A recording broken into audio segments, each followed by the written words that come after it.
अच्युताय नमः अनंताय नमः गोविंदाय नमः केशवाय नमः नारायणाय नमः माधवाय नमः गोविंदाय नमः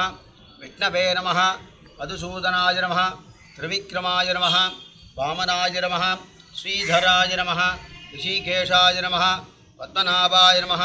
दामोदराय नमः ஆச்சமனம் என்பது இப்படி செய்ய வேண்டியது பிராணாயாமம் செய்ய வேண்டியது